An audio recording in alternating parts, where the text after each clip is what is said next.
Welcome to trendy TV. విషాదం చోటు చేసుకుంది. నటుడు డిఎంకే అధినేత విజయకాంత్ మరణించారు.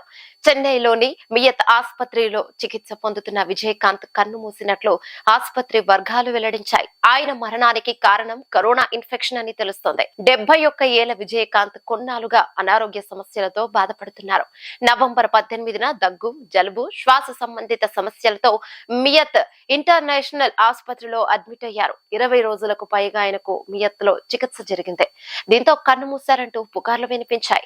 ఈ పుకార్లపై ఆయన సతీమణి క్లారిటీ ఇచ్చారు. వదంతులు వ్యాపించవద్దని వేడుకున్నారు.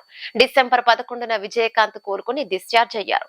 దాంతో అభిమానులు సంతోషాన్ని వ్యక్తం చేశారు.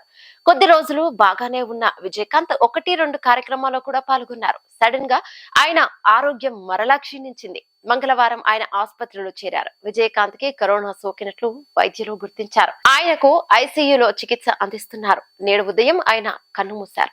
దీంతో కోలీవుడ్లో విషాద ఛాయలు అలుముకున్నాయి. అభిమానాలు శోక సంద్రంలో మునిగిపోయారు.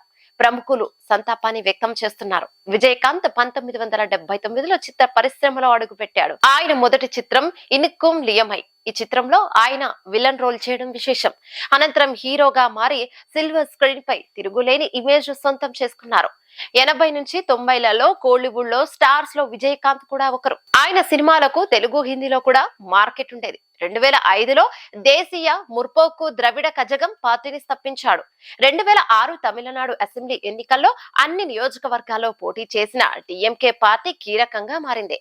అయితే విజయకాంత్ ఒక్కరే గెలిచారు. ఇక విజయకాంత్ మరణంతో సినీ రంగంలో తీవ్ర విషాదం నెలకొంది. ఈ వీడియో మీకు నచ్చినట్టయితే లైక్ చేయండి, షేర్ చేయండి, కమెంట్ చేయండి, సబ్స్క్రైబ్ చేయండి.